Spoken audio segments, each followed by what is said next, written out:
How's going guys, welcome to the channel. In this video we are gonna see, what if Naruto got harem with Akeno, Mizore and Xenovia. Part 3.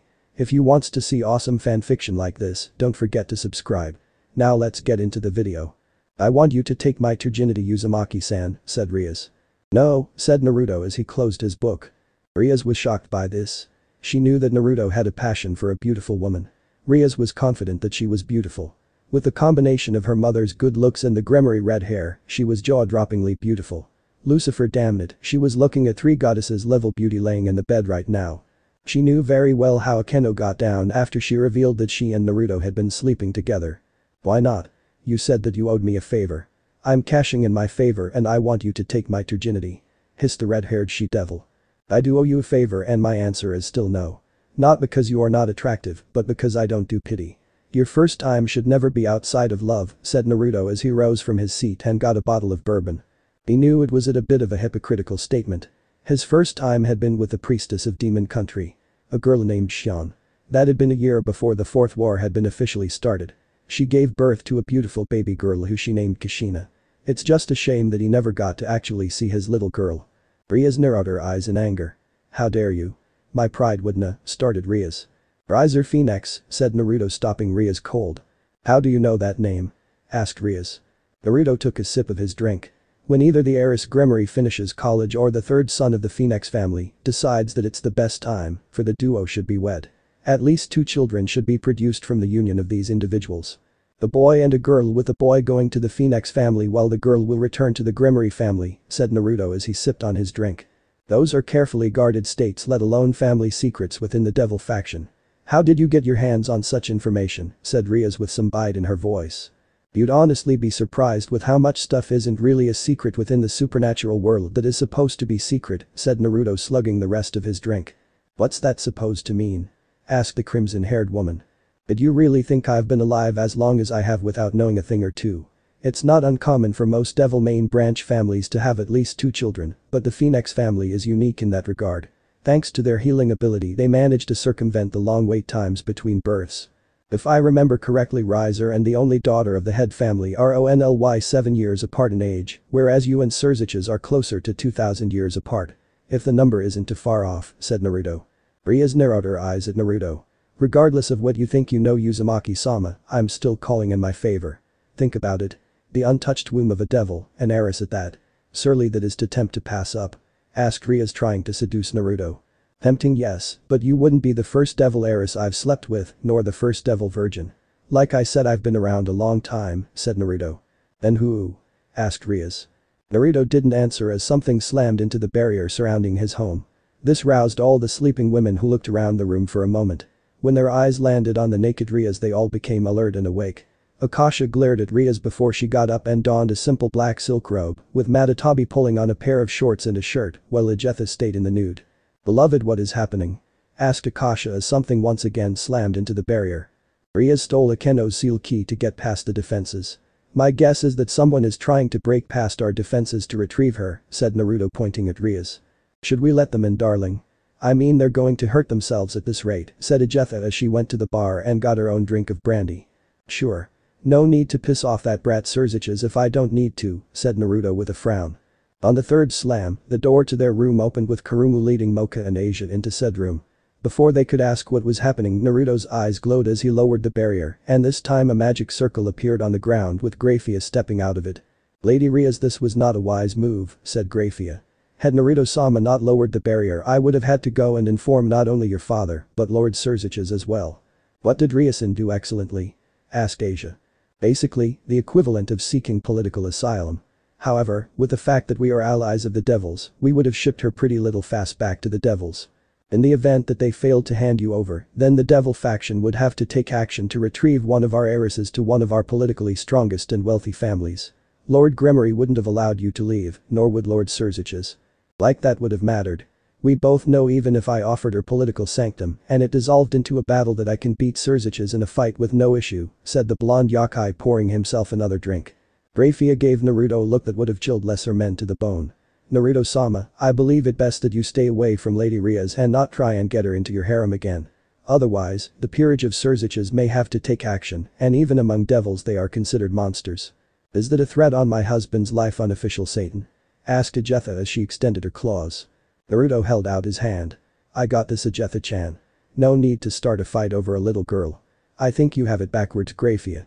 Ria's invaded my home with a key that is not her own. If anything, I could have killed her several times over before I even lowered the barrier, and I would have been justified, said Naruto. I see, then I apologize for my misunderstanding, said Grafia as she picked up Ria's shirt and covered her modesty. Listen, Grafia, personally I don't much care for what happens in the devil community since it's not my business, but please remember that I'm currently staying in Kuo to look after the Senju branch that is here. While I have tried to stay out of the way, I can't really allow my children to get caught up in the machinations of devils. I allowed them to handle the fallen angels and nearly lost Asia. I'm not allowing it to happen again, said Naruto. Does this mean you're back? Asked Grafia. Let's just say that I'm going to be working some stuff out in the near future that could make people pissed off, said Naruto. Naruto-san, I plan on cashing in my favor, no matter how I have to do it, said Riaz. Time to return home, Lady Riaz, said the maid. Riaz looked at the ground before she and Grafia vanished. Kurumu and Ajetha began to talk about it. Matatabi escorted Mocha and Asia back to bed, while Akasha grabbed her cell phone to make a call to her regent. Naruto rubbed his head in annoyance. He had a feeling that he was about to have a massive headache in the near future. Location: Kuo Town. Place: Uzumaki Residence. Time: 1900, Tuesday. Haidu Miki smiled as she touched up her makeup. Her husband's boss had invited the Haidu family to dinner. This was unexpected as it was normally the lower-ranking family that invited the higher-ranking family to their home.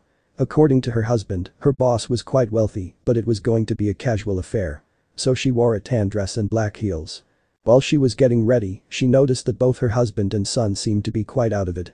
Almost nervous. Which she understood. Miki herself was just a telemetry teacher, so she knew how intimidating bosses could be. As they pulled up to the house, Miki wasn't really surprised that Uzumaki lived in Little Aoma. As one of the richest men in Asia, it wasn't surprising that he probably had homes in all kings of places like that. Boru pulled into the driveway before the trio exited the car. Once out, they walked along the path until they arrived at the front door. Goru raised his hand and gave a firm knock on the door. When the door opened, Miki expected a maid or butler to open the door, not a young blonde woman wearing a kimono.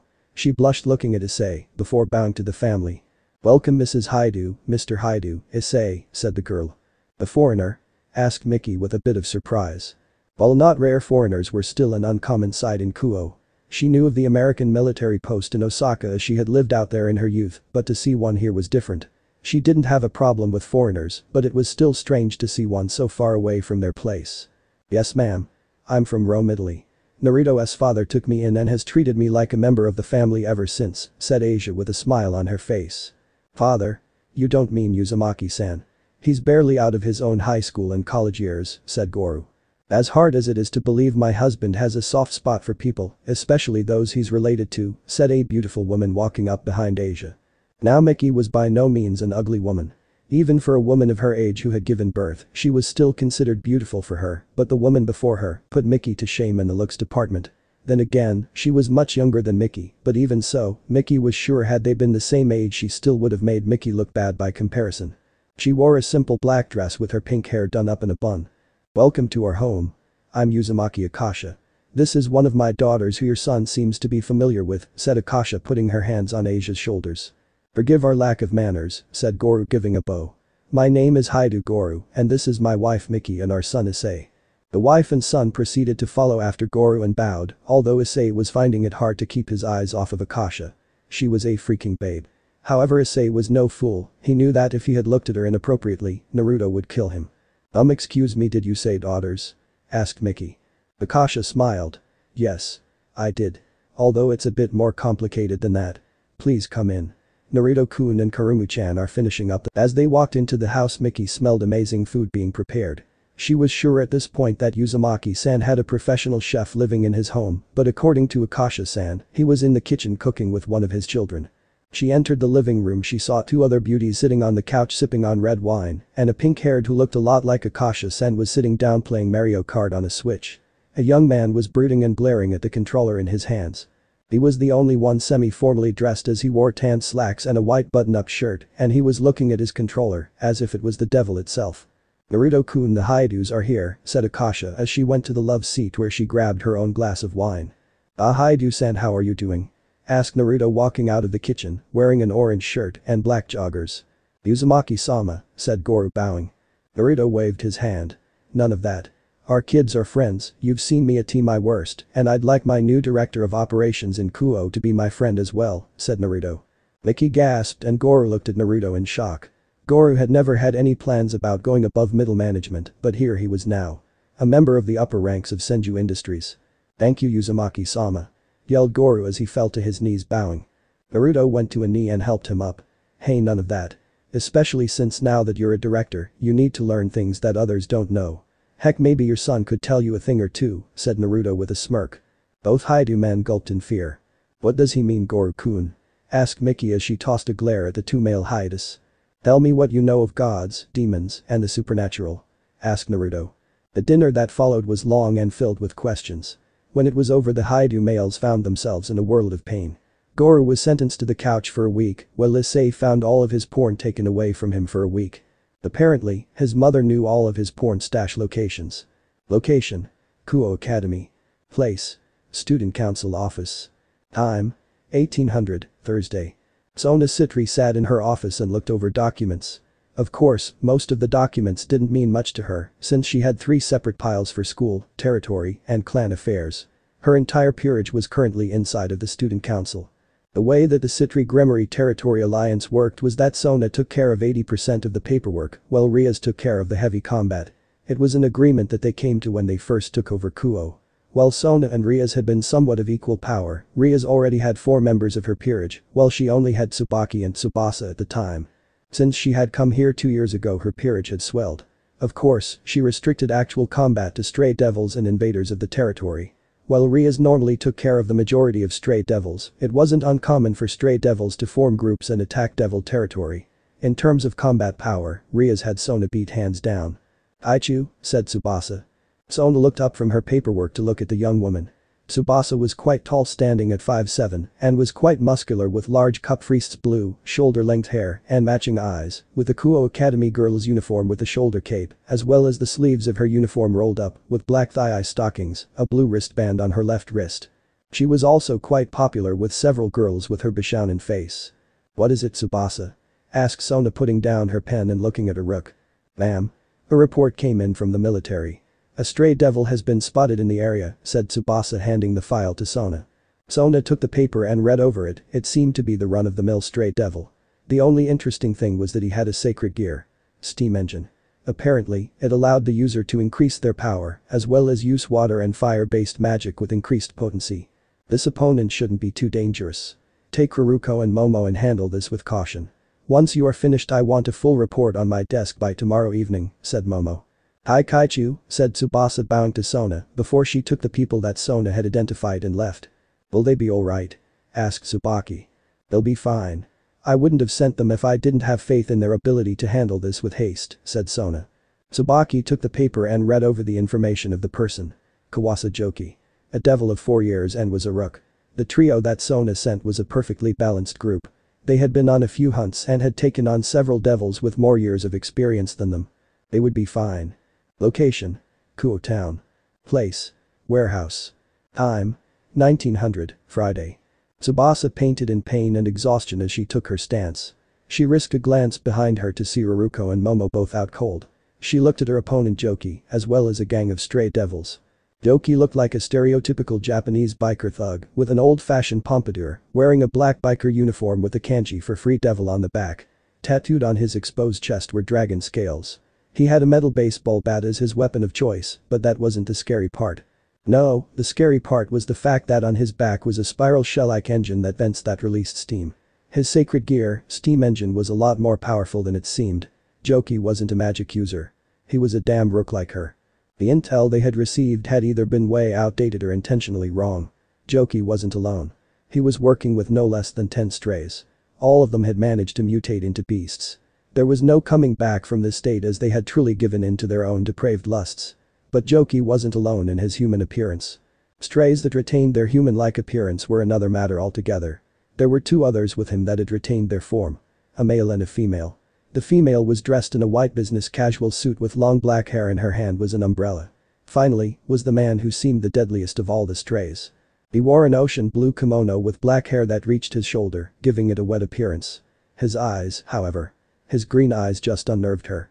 "Pay attention, Fisher, I'll kill you," yelled Joki as he swung his bat, with steam coming out of the engine on his back. Tsubasa raised her arms in a cross shape as the bat impacted her arms, breaking her left forearm and damaging her right. She refused to scream as she was lifted off her feet and sent into the far wall of the area. Impacting into the wall, Tsubasa pulled herself out of the wall and rose to her feet with a glare as she raised her hands into a fighting stance. Rushing forward, she did a drilling heel kick as Joki moved out the way and punched Tsubasa in the face, sending her to the ground, where he proceeded to stomp on her head multiple times. Tsubasa had switched from offensive power to defensive power as each stomp made a crater. This was probably the only reason she managed to stay alive. "Joki-san, that's enough," said the kimono-wearing man as he jumped off his pouch and grabbed a cane that was sitting nearby. "A Genjiten-sama, I want to kill this fish," yelled Joki as he did what the kimono-wearing man said, but picked up Tsubasa by her hair and lifted her high into the air. "And I understand that, little brother, but for our revolution to take place we need to send a message to those highborns," said the now named Genjiten. "We only need one of them, right, Genjiten? Allow me to finish the other two," said the woman, aiming her umbrella at Momo and Haruko. "Don't you dare, you fish," yelled Tsubasa as she lifted her leg and kicked Joki hard enough to force him to let her go as she flew at the woman. "This is interesting," said the woman, licking her lips. "Water combat. Waterfall crush," yelled Tsubasa as she raised her left leg into the air, where water molecules came together as she dropped the leg on top of the woman. The woman raised her umbrella and opened it, blocking the attack, but she didn't stop there. Pulling the umbrella away, she twirled it and opened it, unleashing a fine powder before it exploded in Tsubasa's face, sending her flying. She closed her umbrella and summoned several threads and wrapped Tsubasa up in them, and while Tsubasa was indisposed, Joki smacked her upside her head with his bat, sending her to the feet of Genjiten. "This girl is a spunky little thing. I say we kill her, so we don't have to deal with her later," said the lady. "No, Selix. We need them all alive.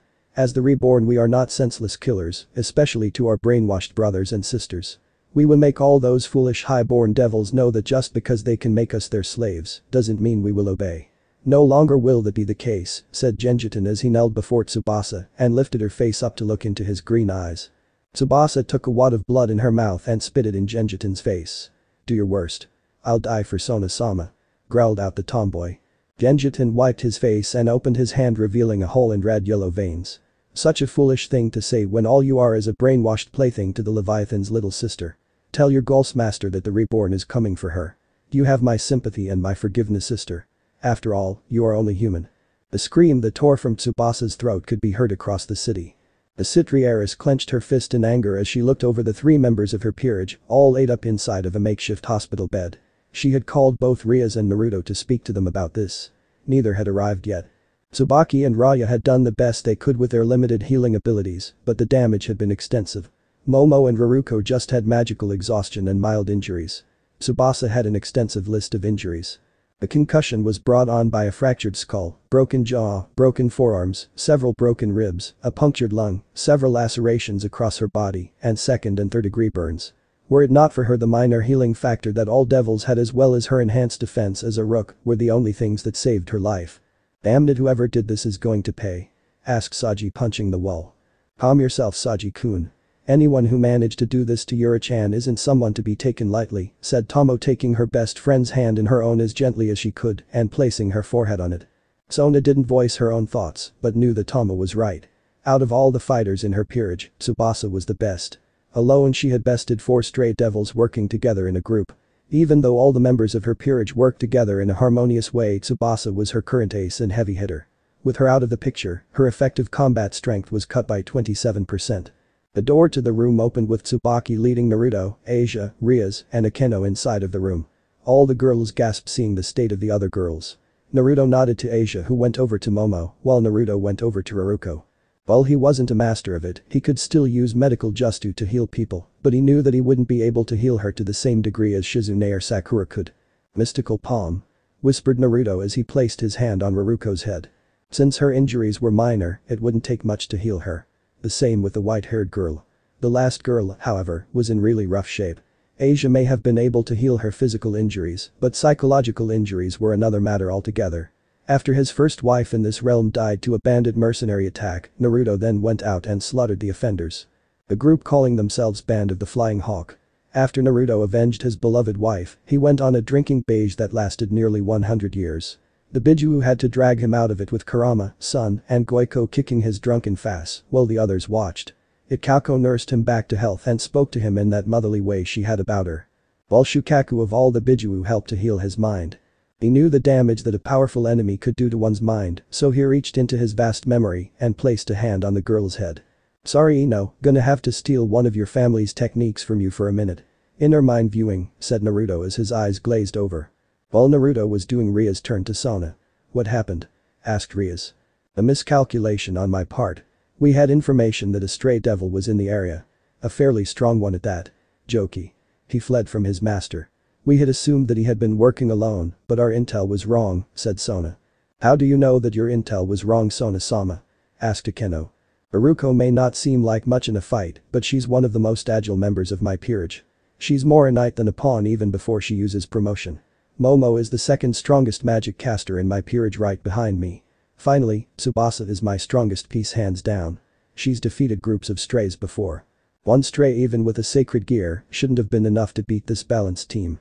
"Except it wasn't a 3v1, said Naruto taking his hand away from Tsubasa's head. "How is Tsubasa?" asked Tsubaki ignoring everything else Naruto said. "Tsubasa-kun is going to be just fine. Her mental fortitude is a lot stronger than I anticipated. But while I was checking to see how much damage was going on in her head, I looked at the memory of who did this," said Naruto. Sona narrowed her eyes. "Who hurt my dear servant? I demand to know," hissed Sona as the area under her feet began to freeze. Naruto looked at Sona with a slightly narrowed. "First off, calm your ass down, Sona. I'm helping you because I like you, don't take this act of kindness for granted," said Naruto with some steel in his voice.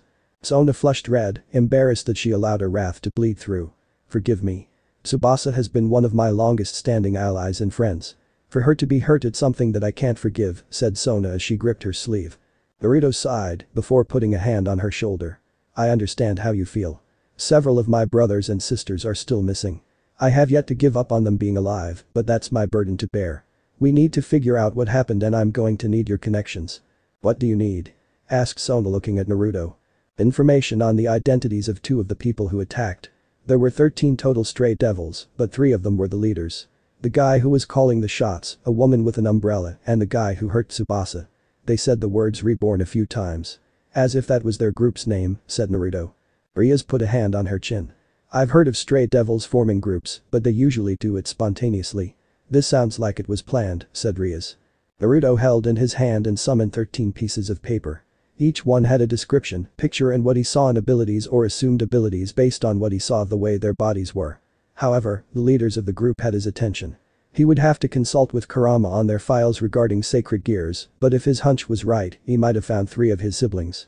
Asia turned away from Momo and looked at the blue-haired girl. Yura-san. A second year on student council and a nice girl. She actually helped Asia out a lot when she was in processing into the school. Asia thought that the girl was strong and kind, but to see her in such pain was disheartening to the former nun. "Naruto-kun," said Akeno. "Akeno-chan. I've missed you over the last few weeks.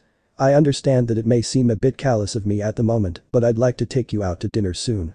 "Just the 2 of us," said Naruto. Akeno reached out to touch Naruto's face, just centimeters away she stopped. Almost hesitant before she touched it.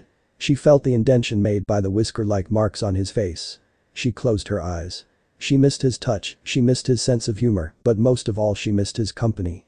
She burned the feeling of his face into her mind before removing it and feeling his warmth flee from her. She took a step back from him. "As much as I want to be with you, Lord Uzumaki, I currently cannot. Riasama is in need of my services as her advisor and best friend," said Akeno. "Advisor?" asked Naruto. "I can't confirm or deny that as Riasama has told us not to say anything," said Akeno. Naruto sighed. "I get it. Rias," said Naruto. "Yes, Uzumaki-san?" asked Rias. "Aside from the main Phoenix family and their abilities, I don't know anything about Riser personally," said Naruto. "I can tell you that he's a narcissist of the highest level. His peerage consists of nothing but women. All of whom are his confirmed lovers. His Queen Yubaluna and his Ruka Chungli ripoff named Shulin are both high-class devils and are confirmed to be at least as strong as Riser himself," said Rias. Naruto put his hand on his chin. "I can only assume that your marriage is to take place soon if such a prominent family is pushing for it," said Naruto. "It will be settled on a rating game.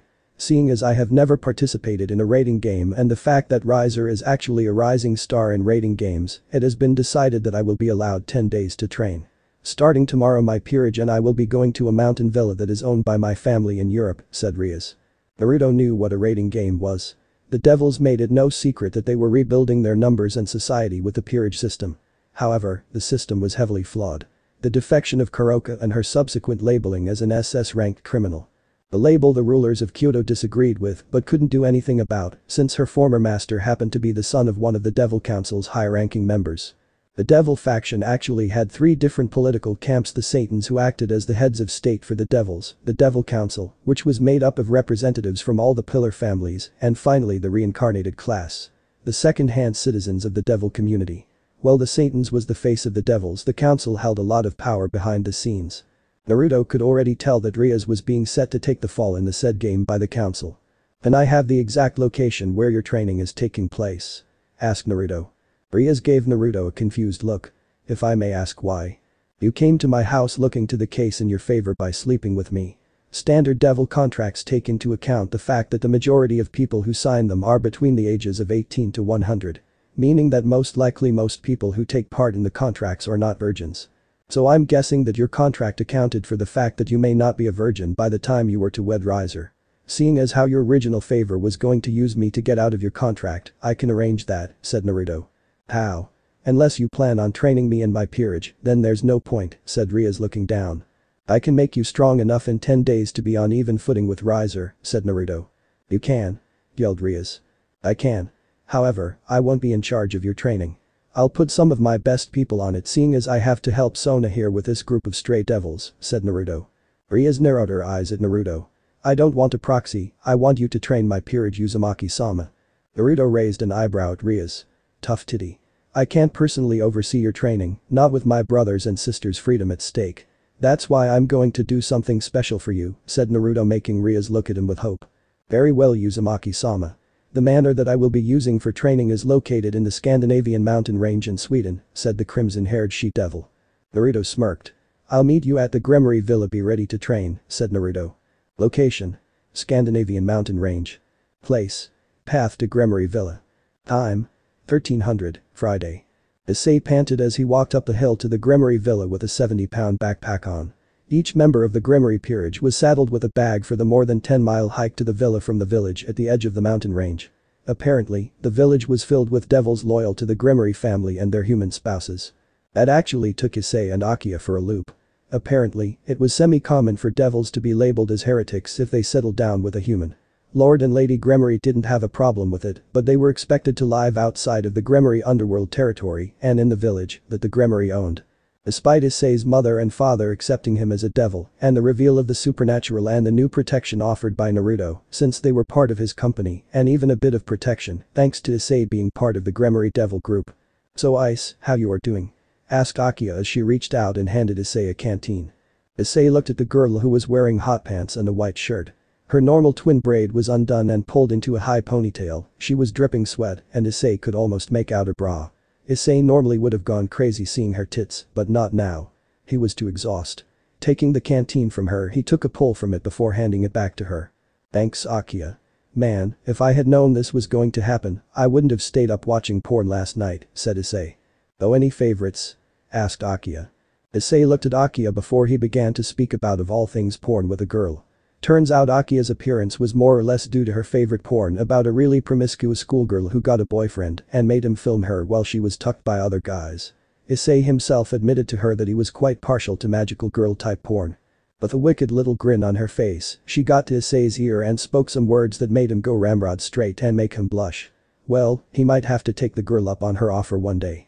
"Hey, if you two are done flirting, we have to get to the villa," said Rias as she walked at the front of the group with a little silver-haired red-eyed boy next to her with a large hat over his head. The perverted duo of the group blushed at Ria's words, but quickly followed after their master.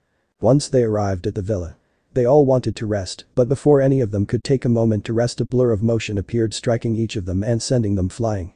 Everyone quickly righted themselves to find a ninja in their midst.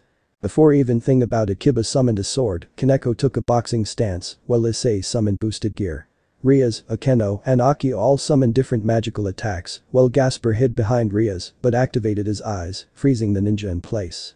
The girls all unleashed their magical attacks at the same time as they collided with the figure, creating a plume of smoke. Before the smoke could clear, 3 nets were thrown in the direction of the 3 girls, and Gasper trapped them. Boost! Yelled the gauntlet on Issei's arm. Issei charged at the figure and did an overhead punch. Sloppy and ineffective. The shinobi raised his leg and kicked Issei with enough force to crush a boulder that sent him flying through several trees. Kaneko and Kiba charged at the same time, however, with Kiba's speed advantage he got to the masked man first. The shinobi held out a single finger, stopping the blade with ease, before ripping it out of Kiba's hands and turning to Kaneko and cutting her across her stomach with the blunt side of the blade. Once the entire peerage was down and out, the shinobi reached up and ripped off the mask, revealing Naruto. "What the hell was that?" asked Rias as she and the others were released or helped up. Naruto ignored her. "Had I been trying, you would all be dead at this point. Gasper, you could only hold Balder forbidden viewing for 43 seconds. Sloppy and untrained, you need to work on your eyes and offensive abilities. Good job Kaneko and Kiba for your fast reactions, but not good enough. Rias, Akeno, and Aki, all of your magical charges are too slow. You need to up your ability time. Issei. You're no technique, no power. You're the worst of the bunch. You need to work on that," said Naruto. If Naruto was honest with himself, the Gremory group was within the range of high academy students to mid-genin, with Rias being a low chunin. At best. That was just in terms of the power he was familiar with. However, experience-wise they were all academy students. Big fish in a little pond as far as he was concerned. In truth, the group was so weak that any training he gave them would be wasted. But he had what he wanted. Taking a step backward, Naruto put his hands together and ran through several hand signs. The Gremory group got into defensive positions thinking that he was about to attack them, but after 30 seconds Naruto stopped and slammed his hand into the ground. Yin-Yang release. Pure world resurrection. Yelled Naruto as 7 coffins rose from the ground and opened up as figures stepped out of them. A silver-haired man that had his left eye covered, a man with a scar across the bridge of his nose, a purple-haired woman wearing grey armor with a katana on her back, a bowl-cut-haired young man with orange leg warmers, another purple-haired woman with her hair in a high ponytail, a big free-sted blonde woman, and a blue-haired woman with lavender eyes. My head. "Hey Jiki, I was having fun in my perfect world," said the purple-haired woman with the trench coat. "Forgive me for taking you from your eternal dreams, but I have need of your skills," said Naruto, bowing to them. The big-titted blonde sighed before walking up and hugging Naruto. "It's a fine brat. You making sure we don't ever turn into those things is more than good enough." "How long has it been since the war?" asked the blonde. "In our old world a little over 10 years. Here it's been closer to 50,000, said Naruto, looking down. The silver-haired man whistled. "A lot longer than I thought," said the silver-haired man. "We've been asleep too long inside of our dreams," said the scared man. "Uzumaki-sama, who are these people?" asked Akiya. Naruto smiled, one of sadness. "These people were the ones who helped me grow into the people I am today and were the closest things I had to family for a long time. Iruka-sensei, Kakashi-sensei, Anko-senpai, Yugao-chan, Lee, Tsunade Aba-chan, and Hinata-chan," said Naruto, pointing to each of the people in turn. "So why are they here, Naruto-kun?" asked Akeno. The blue-haired girl looked at Akeno with narrowed eyes. Akeno looked at this wallflower of a girl and felt a shiver run down her spine. She didn't know why, but she was sure that this girl could kill her 1,000 ways to Sunday. "Hinata-chan, you're leaking your killing intent," said Naruto. The blue-haired woman blushed. "I'm sorry, Naruto-kun," said the now-named Hinata. "You still didn't answer the question, Naruto-san," said Kiba. "They are your trainers. I told you I wasn't going to train your people, Rias, but these people here are more than skilled enough to train your entire peerage. Bonus points, you won't have to explain anything to them as they are already aware of what's going on," said Naruto. "So how is our training going to proceed?" asked Rias. Naruto shrugged his shoulder. "I have no idea. They are in charge of your training. How they train you is up to them. See you in 8 days, said Naruto as he vanished in a burst of static. Anko looked at where Naruto had been, before licking her lips. "Got to say Jiki grew up nicely," said Anko, licking her lips. The silver-haired man nodded. "I have to agree. My once cute little genin is now a grown man. I'm so proud of him," said Kakashi. Excuse me," said Issei, making everyone look at him. "Shouldn't we get to training?" asked Issei. "Oh right. First things first. There are 7 of us and 7 of you, so what does that tell you, pervert?" asked Tsunade, crossing her arms under her wrists. One-on-one training," said Issei. "Correct. I hope you brats are ready. We're going to give you a crash course in shinobi warfare," said Tsunade, smashing her hand into her palm and smirking. The entire peerage felt like someone had just stepped on their graves. The sun was not even over the horizon of the sleepy little mountain villa. Each member of the Grimoire group had their own room. Several of them were sound asleep in the villa. Of course, that wasn't going to fly with their trainers. Each of the doors was opened as each member of the Grimoire ground was thrown out of their rooms and into the hallway, with navy blue pants, a long-sleeve white shirt, and a blue vest of similar color. Rias glared at Tsunade, who came out of her room. "What is the meaning of this?" asked Rias, raising from the ground in all her naked glory. Tsunade looked at the clock on the wall. "It's 0430. I allowed you to sleep longer than I should have. You and your fellow brats have 15 minutes to get dressed and out to the front yard," said Tsunade. Rias crossed her arms over her fists. "And if we don't?" asked Rias in defiance. Tsunade glared at Rias before she rushed forward and pushed Rias into the wall by her throat. "If you're not in the front yard by 0445, then I'm going to come for the stragglers and teach you an all-important lesson in pissing off the Slug Sannin, the legendary gambler and 5th Hokage of Konoha," said Tsunade as she turned on her heel and began to walk out of the house. Tsunade dropped Rias before she was followed by her cohort of shinobi and kunoichi. Rias looked at her group before they all got up and quickly dressed in their rooms before rushing out to the front lawn. As they made it to the front lawn, Tsunade stood there looking at a stopwatch. 12 minutes, 26 seconds. "Not bad," said Tsunade. "So how is this training going to work?" asked Rias, already panting. "First things first, you need to know that the reason that we are here is that each of us specializes in skills that are essential to you all. Rias Grimoire, I will be training you. As the Slug Sannin, I created and commanded the medical corps during the Third Great Shinobi War, and as the 5th Hokage of Konoha, I commanded over 10,000 active shinobi and a reserve force of over 2,000 before the Fourth Great Shinobi War. In between those battles, I waged a war with the organization Akatsuki and the village hidden in the Sound. Leadership is in my blood, as my grandfather and great-uncle were the first and second Hokage respectively," said Tsunade. "I shall go next. I am the beautiful green beast of Konoha, level 2 master of the Iron Fist and natural-born master of the Drunken Fist. Kaneko-chan, I will be your master for the next 8 days and make you worthy of inheriting the Iron Fist," said Lee, bowing to Kaneko. Kaneko wanted to speak, but she was too freaked out by the caterpillars on his eyebrows. Kakashi stepped forward next and rubbed his head. "I guess I will go next. I am Hot-Aki Kakashi, Jonin of Konoha. I was Naruto's primary instructor and principal commander after he graduated from the Ninja Academy. My nickname is the Copy Ninja. However, during the Fourth War, I lost my ability to use my copy abilities. However, I am still considered to be on par with the likes of Tsunade-sama in terms of battle power, as I was the intern 6th Hokage. Akeno-san, I will be your instructor," said Kakashi. Akeno smiled.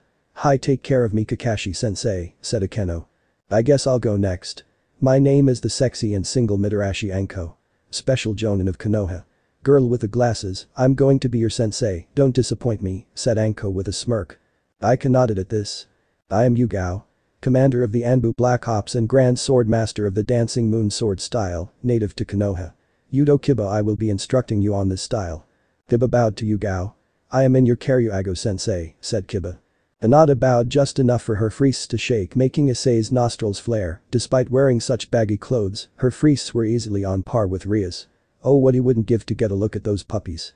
Issei was praying to God damn it that hurt. That she was his sensei. "My name is Hyuga Hinata. Heiress of the Hyuga clan, Chunin of Konoha, and creator and master of the Gentle Flowing Fist, an offshoot of my family's own Gentle Fist. Gasper-kun, I will help you master your eyes," said Hinata. "Oh, of course, Hinata-sensei," said Gasper. The scared man smiled. "I guess that leaves me. My name is Yumino Ruka. I am a Chunin instructor at the Ninja Academy. I was the teacher for Hinata-chan and Naruto-kun. I will be your teacher, Haidu-san. You'll be learning the basics of combat with me," said Iruka. Issei began to cry tears. "Why did I get the old dude?" asked Issei. Iruka got a tick mark on his head before vanishing and punching Issei in the head before activating his famous big head jutsu. "Watch it, you little shit. This is your last warning." Issei rubbed his head in pain. "So to be clear, we have to put 7 years of combat knowledge in your heads in 8 days. For us to do that, we have to work from 0430 in the morning to 2100 at night. 0430 will be physical conditioning led by Lee and Kakashi. We will stop for breakfast at 700 before resuming training, at which point you will go with your assigned sensei. Lunch will be at 1200 for an hour and resume training with your sensei after. Dinner at 1700 before we stop and resume training in the tactics and combination department. Now let's get to training," said Kakashi. "But that's way too early to get up for young ladies like us." yelled Aika. Not for a shinobi or kunoichi. We are expected to come and go from the village at all hours of the day and night. In fact, sometimes our mission is set to begin just as the sun sets to give us an advantage, said Kakashi.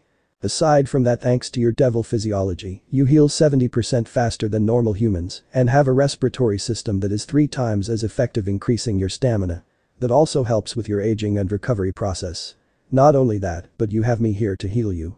And as a master of healing jutsu, I can bring you back from the verge of death and have you ready to fight the next hour, so don't slack off, kids, said Tsunade. The first 2 hours and 30 minutes of training proved that the shinobi were on another level. Push-ups, sit-ups, squats, and a tent care around the villa. Tsunade forced Rias to exhaust her magical reserves and then began to teach her how to fight using her fists and the basics of Tsunade's own taijutsu style. While Rias wasn't able to replicate Tsunade's strength, she was learning a solid foundation for hand-to-hand combat, an area that she would admit she had no skill in. Kakashi didn't pull any punches on her, especially after Akeno let it slip that Naruto would not be pleased with how they treated one of his lovers. Kakashi had only planned on training her in the use of the Chidori, but after throwing out that Naruto was her lover in his face, he stopped the Chidori training and trained her in the hummingbird style that his sensei had been famous for. Haneko quickly learned the basics of the iron fist when she was punching a reinforced boulder. Of course, because of her enhanced strength and defense, Lee tripled the weight that she was wearing on her legs, almost 3,000 pounds, even for Kaneko that was a lot to get used to. She was also subject to learning the kata of the first kata of the iron fist. Something Lee was adamant she mastered by the end of the first day of training. Yuago quickly discovered that Kiba was a prodigy swordsman, but he had so much hatred and rage inside of his body that he was a ticking time bomb. So outside of the initial techniques of dance of the crescent moon and the hazy moon, she wouldn't teach him anything else. Asper probably had the easiest time, and by the easiest time he meant that Hinata was beating him up while not only predicting, but outright maneuvering out of his time stop abilities. And when he wasn't sent flying by the kind girl, he found himself getting patched up by her and learning how to predict someone who could predict his freeze ability. She also began instruction on the Hyuga gentle fist style. While it was supposed to stay in the Hyuga clan was no more and Hinata would have for her family's taijutsu to die out. Aika quickly found herself a big sister in Enko. Sure, the older woman was a violent perverted type of woman, but she told Aika that she planned on teaching her the art of seduction. Not just to use on men, but women as well. Aside from that, she began her training in the shadow snake hand style. Agility and flexibility are at their most deadly. Apparently, Aika was also going to adapt her magic to include snakes. Finally, there was Issei. Haruka didn't do anything crazy. No special abilities, no outrageous training. Issei learned basic fighting skills and how to use kunai and shuriken. The basics of what an academy student of 7 years old would learn. Haruka found that Issei's fighting style was that of a brute and he needed discipline. Haruka was going to provide that, though mind-breaking training. And this was all on the first day of the hell known as shinobi training. Location: Gremory Villa. Place: Hot Springs. Time: 21:30, Saturday. The hot springs of the Gremory Villa were nothing to sneeze at. While Konoha's hot springs had been one of the best outside of the land of hot springs, this was probably a close second in terms of how nice it felt against their skin. Of course, a dreamer didn't get the chance to feel anything beyond their dreams, so anything they hadn't experienced was left to interpretation of the mind. Like how in Tsunade's dream, she admitted her love for Jiraiya and they raised Naruto together instead of her going on the lam in fear of raising a child, even if he was the last of her family. Instead, now she was stuck dreaming of how she would have raised the knucklehead to one day take over her position as head of the revived Senju Uzumaki clan. With his harem of 10 wives. Including his Nisan Shizune and Sakura after she got her head out the Uchiha brat's ass. It was all just a dream. A dream that Tsunade was content to live out until her mind was taken by the god tree and she could be reunited with both Dan and Jiraiya. The fate that awaited everyone when they could all go to the. Tsunade was pulled out of her thoughts as Akeno slid into the water next to her. Tsunade almost wanted to smile at the almost beaten down look on the girl's face. Almost because she remembered when Sarutobi-sensei used to do it to his own students. Apparently, Kakashi didn't take it easy on her with his lightning training. All around her the other girl was washing up and enjoying themselves. "You good kid?" asked Tsunade as she reached over and picked up a sake bottle and filled her cup. "Wonderful," groaned the priestess of thunder. "I can't remember the last time my body hurt so much." "Could it be the first time Naruto-kun broke you in like the whore you are?" snarled the resident Hyuga. Akeno looked at Hinata with a glare. "And what's that supposed to mean, princess?" asked Akeno. Hinata stood up from her spot and marched over to Akeno and pressed her own ample bosom into Akeno's. Normally Tsunade would have intervened, but Hinata needed to get this off her chest. And besides, she would only be in the world of the living for a few days before being forced to return to the pure world. "Naruto-kun is too good for a slut like you," said Hinata with narrowed eyes. "Naruto-kun is too kind and noble for a woman of the night. He should only plant his seat inside a woman of good standing." Akeno smiled, tight and regal. "I'm sorry, but Naruto-kun is a fantastic lover and he hasn't rebuffed me once. Perhaps if you didn't act like such a delicate little wallflower and explored more than a missionary, he wouldn't have fallen into my hands. I mean, I do any and everything Naruto-kun wants. I'm his dirty little whore. My mouth, my beep, my face. All for Naruto-kun," said Akeno. "Harlot," yelled Hinata. "Maybe I still remember the first time Naruto-kun did, what did he call it? Oh yeah, a shadow clone gangbang. I couldn't walk for at least a day," said Akeno. Anko let out a laugh, while Laika tried not to go into perversion overload at the thought of the handsome blonde man doing that to her. Tsunade smirked at the fact that her adopted son didn't have a problem giving it to someone. Hinata turned red at her words and went to retaunt, but Tsunade stepped in. "Hinata, that's enough," said Tsunade. "We're relaxing before the next day of training. I don't need you getting worked up and wasting chakra." "But Tsunade-sama," started Hinata. "Hinata, you and Naruto only dated for like a month before the fourth war kicked off.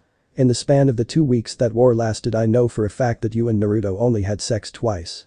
Hell, Shizune and Naruto were regular tuck buddies before that," said Tsunade.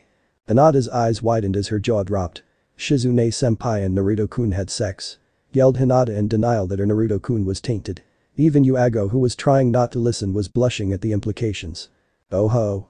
Do tell Tsunade-sensei," yelled Anko, joining the group. "I always knew Miss Prim and Proper was a bit of a freak." "Perverts, the lot of you," said a blushing Kaneko as she rubbed her thighs together with her hands resting on her lap. Tsunade laughed. "That's partly my fault. I assigned her a seduction mission to Papa Jiki's V card. I even told her I would eat ton if she didn't complete the mission. It was supposed to be a one-and-done, but apparently, Shizune liked it enough that she went back at least 3 times a week for the year leading up to the war when Naruto went on a mission. Hell, I was concerned with the number of times they tucked. Part of me thought Shizune was trying to get pregnant by him just so she could go on maternity leave. I got to say, I'm almost disappointed that she didn't end up pregnant with a brat of her own," laughed Tsunade, thinking about the dark-haired woman she considered a daughter. Anko groaned as she leaned back.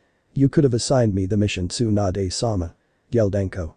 "Anko-san, I was sure that you were dating Iruka-san at the time," said Yugao. The snake mistress smirked. "Just because Iruka and I tucked from time to time didn't mean shit. We weren't exclusive like Nai-chan and Asuma. Hell, I think he was tucking Mizuki's ex around the time the war started and I was hunting Orochimaru." Hinata was getting red. "Just because you had multiple partners and Tsunade-sama ordered Shizune-senpai to seduce Naruto-kun doesn't mean he had loose morals like you." Tsunade snorted. Naruto was a regular Casanova after Jiraiya was done with training him. A lot of people don't know it, but Jiraiya didn't brag about his conquests. He had quite the body count, and while he was an open pervert, I can tell you he had sex all across the elemental nations. And Naruto was partiality the same. "Aside from Shizune, I know he had sex with that Raymond girl," said Tsunade like a proud parent. "But still, Tsunade-sama, that was no reason to allow Naruto-kun to have sex before he had a true girlfriend," yelled Hinata. "But Hinata-san, Naruto is quite happily married and has several children and descendants. Although I haven't experienced it yet, but according to one of his wives, the times they have sex as a group is mind-blowing," sang Akeno, licking her fingers and giving Hinata bedroom eyes. Hinata couldn't take it anymore and tackled Akeno. The duo fell into the hot water as Anko whooped in joy, cheering on Hinata, while Laika yelled at Akeno to bid her tits off Yuago, and Rias tried to separate them, while Tsunade sat drinking her sake. While all the girls were talking, Kakashi and Issei were standing at the top of the fence that separated them. Kakashi was hiding their presence by using Jiraiya's greatest technique. Yin release. Total concealment jutsu. The duo was doing their best to enjoy the female form, while Gasper, Kiba, Lee, and Iruka were being sticks in the mud. Kakashi and Issei were laughing and enjoying the scene below. Kakashi looked at Issei and figured that he would introduce him to the glory that was Icha Paradise one day. That reminded him, did Naruto keep up the tradition of riding it? Before either man could say anything, a pebble was thrown at high speed and hit the wall, breaking the top and making Issei and Kakashi fall into the female side. Both men surfaced and looked on in fear at the females, or at least Kaneko, Tsunade, Yuago, and Akeno glared at them. Issei and Kakashi hugged each other in fear. Their screams of pain told a tale that the villagers would tell for years. 6. Location: Kuo Town. Place: Entertainment District Ramen Bar. Time: 2200, Saturday.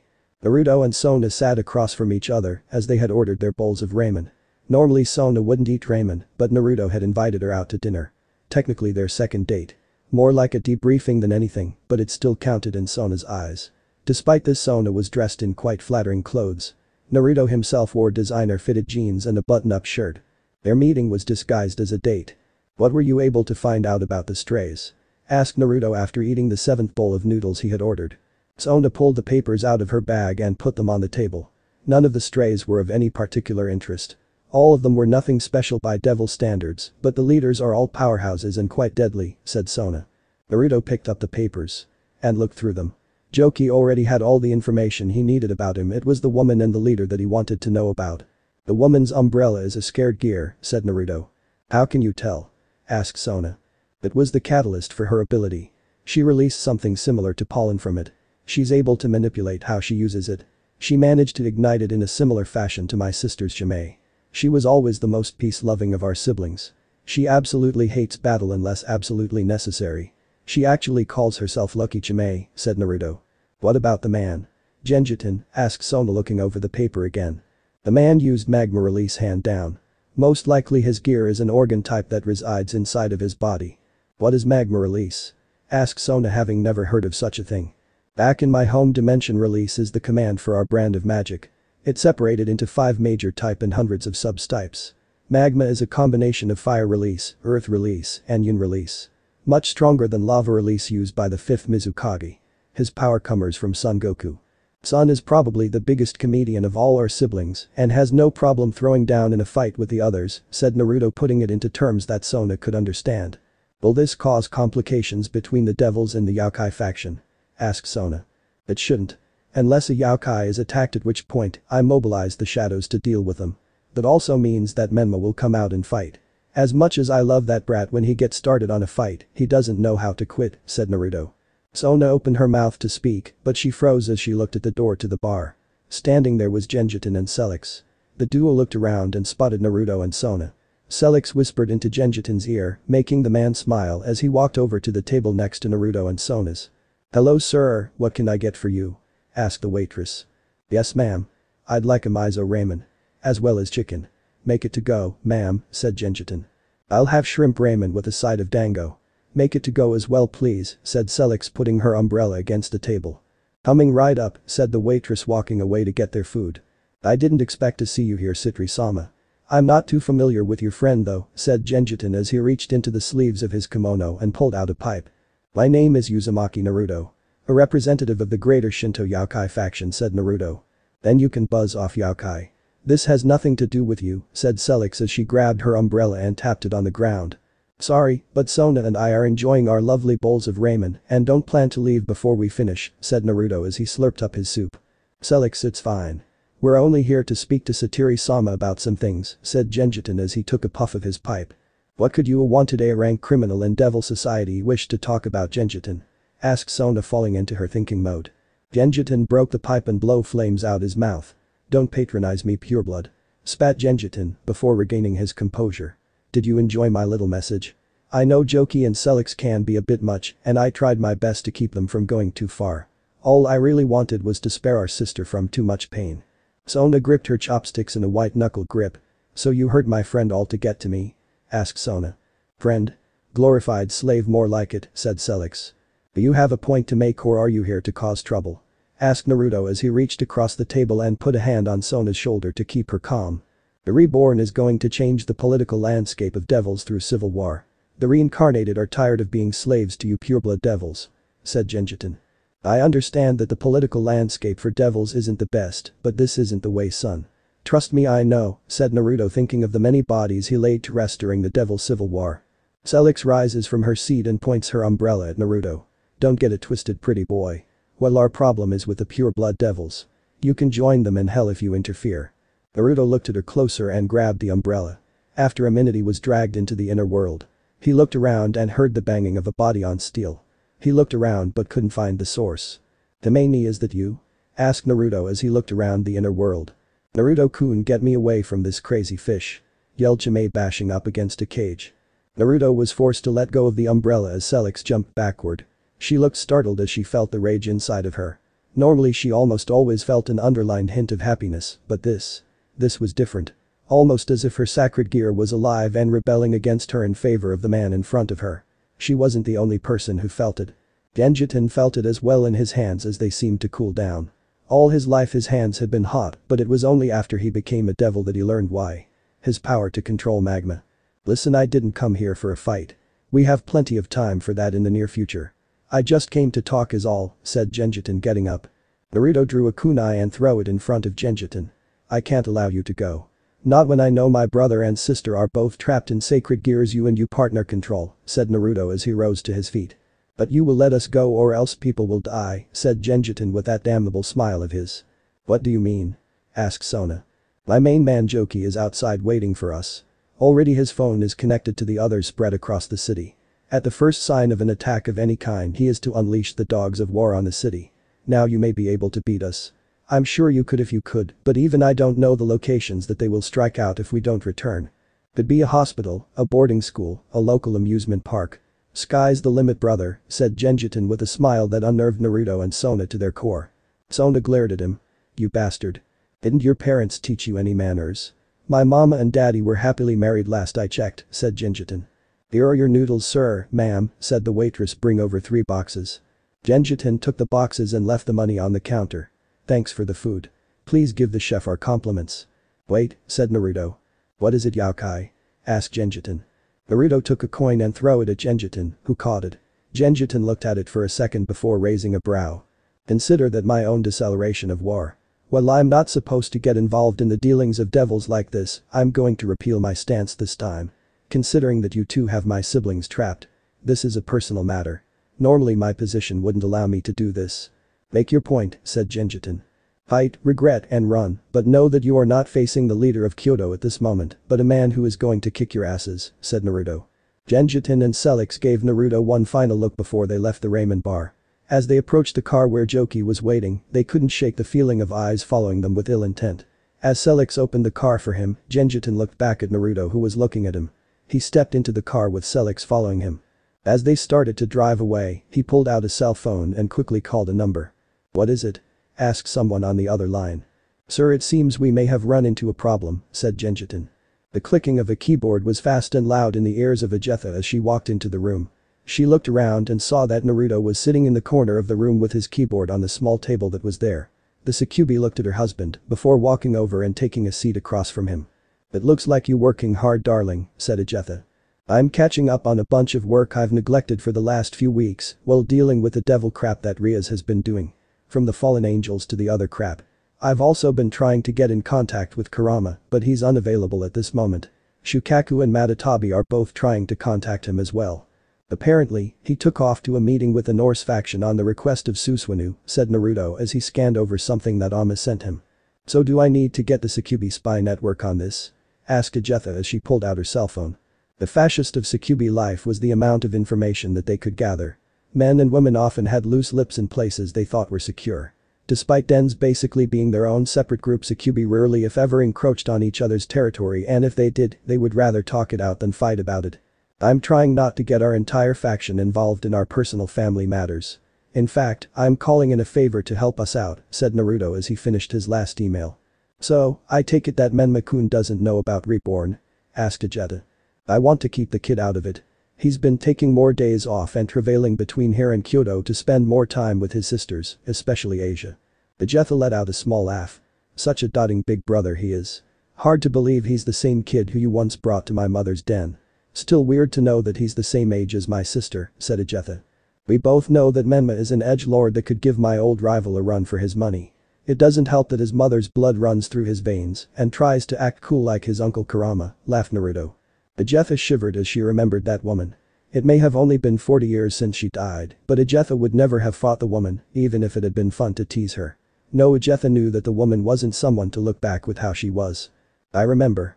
She was quite the woman, said Agetha as she walked over to the bourbon and tequila. Naruto smiled. That sounds a bit like admiration, Agetha-chan. I clearly remember the two of you fighting for my affection after I introduced you as a member of what did you call it? My growing harem? Agetha smiled at Naruto. You had a revolving door of women at your beck and call, beloved. She understood that better than anyone. Hell, I tried to keep you for myself when I proclaimed you my destined one, said the succubus. Shuna didn't find it all that funny, sweat dropped Naruto. Vegeta gave a gentle laugh. Believe it or not. I always did admire Lady Shuna. She was always way ahead of your other lovers in terms of how much of your heart she controlled. She was one of the kindest people I've ever met, even if she could get a little territorial when it came to you, said Vegeta handing Naruto his shot. Naruto smiled at the mention of his descended wife. She died about 30 years ago. It devastated Naruto, and he wound up living as a bummer and drunkard on the streets of Brazil for a year. It was one of the few times that he had to forcibly turn off his healing factor. He had lost lovers before, and it was always painful. He knew that many of his deceased lovers would be upset with him for the way he lived his life. From time to time, however, it took a lot for Naruto not to give in to the sadness inside of his heart. As Naruto and Vegeta downed their drinks, a message came into Naruto's phone. Debt repaid. Requested personnel are on the way. Location: Scandinavian mountain range. Place: path to Gremory Villa. Time: 11. Akeno focused her lightning into her hand and charged at the boulder, focusing on her night speed while upping her rook defensive upgrade to increase the damage she could take. Chidori! Yelled Akeno as she charged the boulder and put her hand in it, nearly cutting it in half. Akeno pulled her hand back and held her shaking hand. This was her fourth Chidori of the day. And yet she was barely getting anywhere with it. Kakashi sat in a tree reading a book. Well, normally Akeno wouldn't have a problem with perverts. Problem was that she was supposed to be training. 3 days in and they had yet to get anywhere meaningful. Why are you not training me? Yelled Akeno, finally losing her patience. Is it because I tried to use my affair with Naruto to make you take it more lightly? Is it because I'm a woman? Why are you not taking this seriously? I am training you seriously. The fact that you slept with Naruto has nothing to do with the way I'm training you. Did I up your training on the first day a little more? Yes, I did. Naruto is the son of my sensei, and I effectively beat his ass and starved him on the first day I trained him. As for your training. That was your fourth Chidori, nowhere near as powerful as it could be if you stop holding back. What do you mean holding back? Growled Akeno. I've given it my all. Kakashi jumped onto the ground. Hit me, said Kakashi. What? Asked Akeno. Kakashi raised his right hand, forming a Chidori in his hand. I want you to hit me with your Chidori. Currently, I'm running the same amount of power as the last Chidori you had in my hand. Stop me if you can.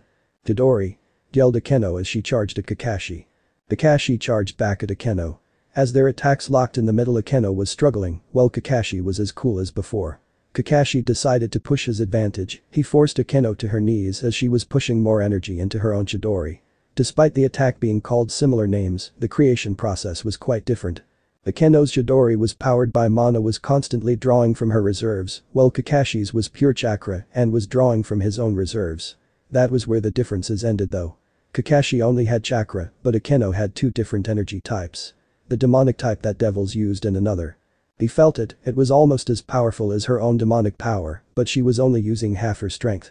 What Kakashi was doing was forcing her to use up her reserves to hopefully make her use her secondary reserves. It was similar to the training that Jiraiya had Naruto do, but he wasn't going to wait till the last minute to force Akeno to use her full power. He was going to nip that in the bud. Akeno herself was close to using up her demonic mana. She tried to push her final reserves of demonic mana into her Chidori before she felt it. Corrupted holy mana, the power of his blood. Stopping the flow of energy, Kakashi jumped away so as not to impale her. Do you understand now? Asked Kakashi as he pulled out his book.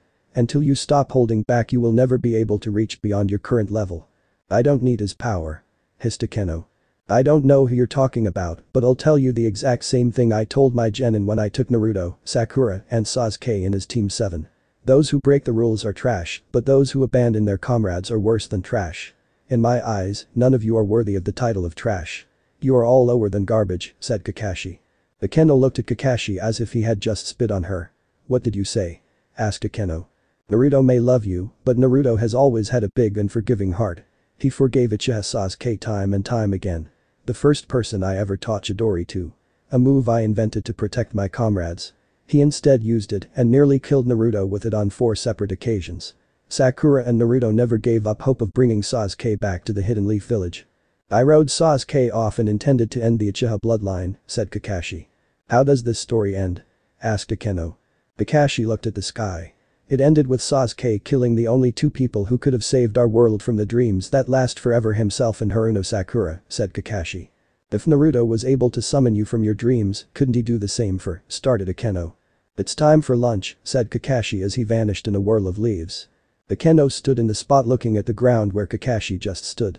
She was sure that before now she knew more about her lover than his own wives, but she was beginning to realize that Uzumaki Naruto lived up to his name. A maelstrom of mystery. Akeno looked at her hand and tried to summon one last Chidori, but all she was able to do was create a spark around her fingers. Location: Kuo Town. Place: Business District. Time: 1800, Monday. Menma walked down the streets of Kuo enjoying the air. It was a day off for the young yakai. Normally the black-haired young man by demon standards was a workaholic compared to his father who was kinda lazy. Menma loved his dad, but the man was always lost on the road of life. Who could blame him though? Over his long life, he had fought countless battles and been the target of some of the strongest supernatural beings. The young Uzumaki male had seen his father at his absolute worst and his absolute best. Menma rubbed his neck thinking about the number of times his mom and dad had broken it just in training.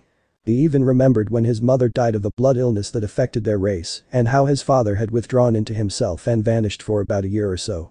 Menma was already a grown man by then and was making his own way in life, so it wasn't too bad when his father vanished for a bit. His father actually had a habit of doing that from time to time, according to Kurama Oji. It normally happened after someone close to him had died. According to Kurama it had happened a few dozen times, and Naruto would vanish for a year or two after it happened. As strange as it was, Menma was glad that his father was spending time with his younger siblings. Even though Menma had no way of knowing how to hang out with a bunch of teenage girls. He honestly loved his little sisters. Sure, it was tough trying to be the cool older brother, but he would try. So far, he would admit that Asia was probably his favorite little sister, while Kurumu annoyed him the most, more so because she was a tease and had even called him a siskin. Which he was not. Finally, he and Mocha got along well, but he felt that Mocha was holding back a lot of personality around him. Honestly, he just wanted to be a great big brother and make his father proud. Menma stopped walking. "You can come out now. I'm not really in the mood for someone playing games," said Menma. Two stray devils appeared and looked at Menma. Neither was memorable or had any features that Menma would think too hard about remembering. Rushing forward, Menma pulled back his palms and hit both of the devils with open palms that destroyed them. "I should have known that they would die, but then again who could pass up such a meal of chakra and mina?" laughed Joki from a nearby bench. Menma glared as he lifted his sunglasses. "Can I help you, stray devil-san?" asked Menma. "Yeah. The boss told me that anyone related to that bastard Yaokai who was with the fish Citri was fair game. It took a bit of searching the Uzumaki family on the supernatural side, but your name popped up." "Security Director Uzumaki Menma," said Joki. Menma raised a brow at this. "My family and title aren't something easy to get a hold of. For you to have that information is a little too convenient for my tastes," said Menma as he held out his hand. A kanabo appeared in his hand, with a 3-foot chain on the end of it. "What's the matter bro, you don't feel like talking?" asked Joki as steam engine appeared on his back. "Not really, besides you're bugging me on my day off, so let's get this over with," said Menma as he took a stance with his kanabo over his shoulder. Joki charged forward using the propulsion of the steam to push him forward and increase his power. When he was in striking range of Menma, he twisted swinging his body in a perfect slugged hit. Menma grabbed the chain and used it to wrap around the bat and throw Joki into the air. Joki flipped in the air before releasing his wings and flying around Menma while releasing steam from his pack. Menma looked at the steam as he extended his chain and began to swing it around. While his sense of sight was blocked, that didn't mean he couldn't sense the idiot. Turning around, he raised his kanabo and brought it down where Joki had been mere seconds ago. Joki had baited the attack, spun out the way and hit Menma with an uppercut. Menma was lifted off his feet but didn't let that stop him. Raising his left hand, he began to form hand signs. "Lightning release. Eraser cannon," yelled Menma, firing out a beam of the purest lighting from his mouth. Joki managed to get out the way as he used the steam from his pack to surge at Menma and strike him in the stomach. Menma gasped in pain as he was thrown away from Joki. Menma landed on the ground, rolled and slammed his hand into the ground to stop himself. Menma looked at the man and tried to figure him out. He wasn't all brawn and no brain like Menma had assumed him to be. No, he was a fighter that used his speed to cause confusion in a fight before his more than unusual style came into play. Menma guessed him to be a powerhouse type fighter, but his assumption was wrong. He was way too strong to be a pawn, however he was fast like a knight and hit like a rook. However, that could have been a byproduct of mastering his sacred gear. He had seen a few devils get around their natural weaknesses with gears and magic items. Lowering himself slightly, he pushed chakra to his legs. "Lightning release. Armor," thought Menma. Menma rushed forward with enough speed to tear apart the ground. Joki didn't have time to block as was smashed in his ribs. Joki let out a yell of pain, but Menma wasn't done yet. Using his chain, he wrapped it around Joki's neck before headbutting him. However, to Menma it felt like he was hitting an iron wall. Menma shook his head trying to clear his swimming vision. A mistake his opponent would capitalize on. Joki raised his bat as steam was released from his pack, increasing his power as he aimed the bat at Menma's head. Menma grit his teeth in anger, thinking that this was the end, however a dome of light appeared above Menma, stopping the attack. Before Joki could regain his bearing, a high heel found itself in his face, sending him flying. Menma looked at the person who saved him. "A fallen angel?" asked Menma. The woman snorted. "If you're going to refer to me as anything, call me Calawainer Kid," said the female. Menma glared at her. "You nearly killed my sister, wench," said Menma. "Yeah, well, considering the fact I'm currently on probation and was sent by Lord Azazel as a favor to Lord Uzumaki, you should be thanking me," said Calawarna. Joki glared at Calawarna and Menma. "I see. So, you fallen angels are in cohorts with those devils. Then again, you did fall from God's grace." Calawarna raised her spear. "Don't try to play mind games, asshole. Lord Azazel sent us here on the request of Lord Uzumaki to help capture." "Damn it. Tuck this shit. I'm going to put an end to this fight right here and now," yelled Joki as he throws his bat away. Balance break. Erupting furnace. Steam engulfed Joki, covering his entire body. While both Calawarna and Menma could feel the heat from the steam, Calawarna was sure that it was nothing. Calawarna went to attack, but Menma grabbed her and jumped away. Calawarna looked at the young man in confusion. "Why did you stop me? Conventional wisdom says attack before a transformation is complete, otherwise, you could be dealing with an opponent that is too strong for you to handle," said the blue-haired fallen angel. "That's against amateurs who have never mastered their powers. Several people develop counters for people who attack them while they're in the midst of transforming. That steam is much hotter than it looks. Even with my enhanced durability, I would get burned," said Menma. "So what do you plan on doing? Let him finish activating his balance break." "It's fine. Between the two of us we should be able to take him out. Besides, it's been nearly a decade since I've cut loose," said Menma as he starched his head as his hair turned red and a single horn began to grow as his head and steam came out of his mouth. The multicolored emptiness was something that he loved. The emptiness of it all was just breathtaking. The silence was pretty nice. Occasionally he would hear a whoop of joy, the sounds of a fight, but otherwise, it was quiet. Of course, were it not for his abilities with seals, then the chunk of rock that was only about half the size of the meteor that Madara dropped on the Shinobi Alliance would have been crushed by the intense pockets of gravity that appeared from time to time. Few beings could actually reside inside of this place and survive. After his assertion to whatever the hell he was now. Maybe the new 10 tails. Of course, he was way stronger than Kagaya, the 10 tails, and Madara combined at this point. There were several trees growing on the planet, a small hut that was designed similar to the Uzumaki Mask Temple, a small pond, and finally a garden. Uzumaki Naruto sat in a meditative position wearing orange shorts, shinobi sandals, black tattoos on his arms, chest, and stomach, orange pigmentation around his eyes, and had he opened them they would be yellow and look like they had cross-shaped stars. He had been in this meditative state for almost 5 years at this point, or 5 years according to the gap. In the Shinobi nations it had only been a few weeks since the war ended. Since his best friend had decided to kill Sakura in her sleeping state before taking his ninjato and taking his own life, forever sealing the millions of people in Elemenka in their eternal slumber.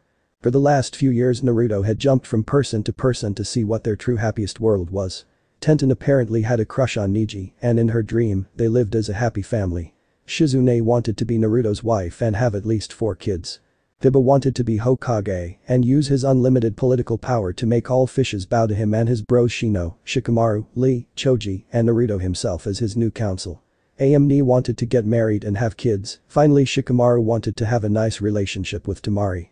Finally, Gaara wanted to live in peace. Naruto had lived in and been a part of several thousand people's dreams.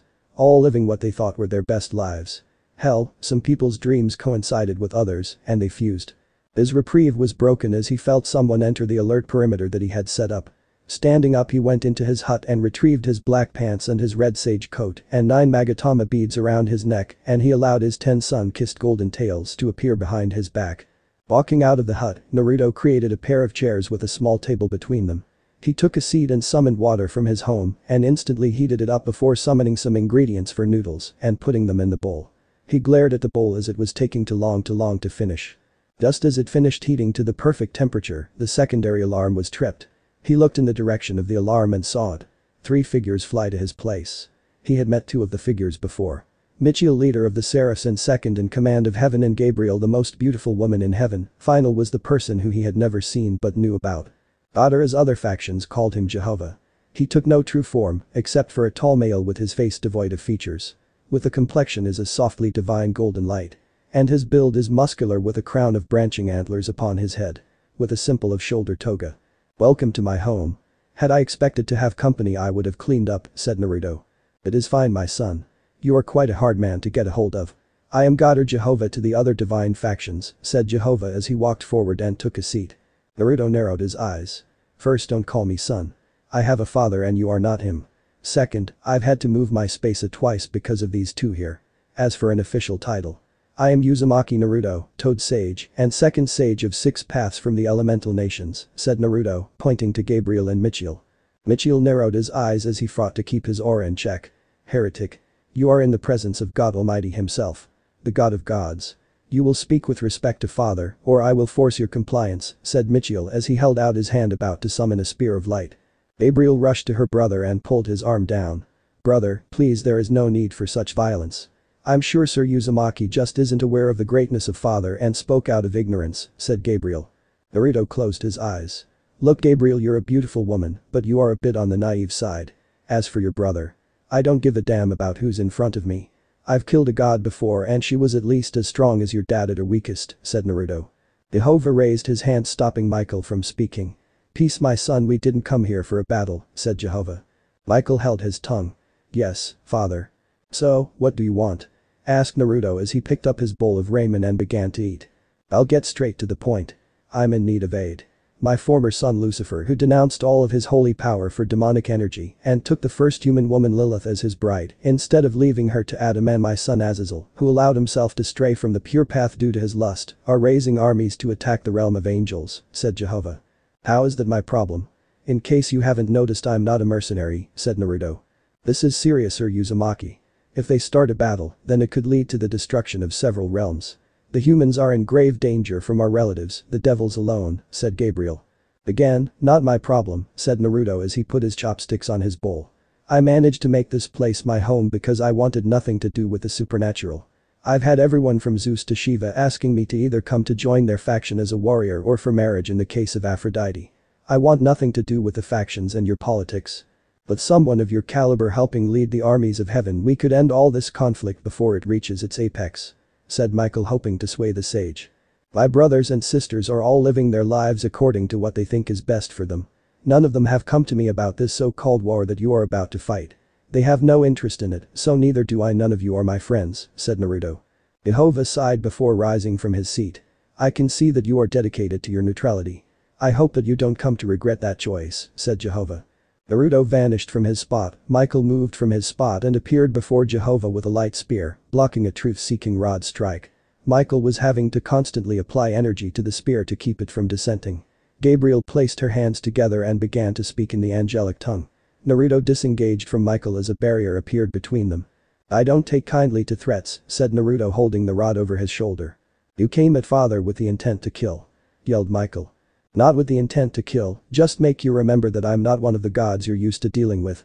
Remember that as far as powerful beings go, I'm just as strong as you, Lucifer, Great Red, and Office. Forgive me, my child. I meant no harm by my words," said Jehovah. "Get off my rock," said Naruto as he slammed his rod into the ground. Gabriel lowered her barrier.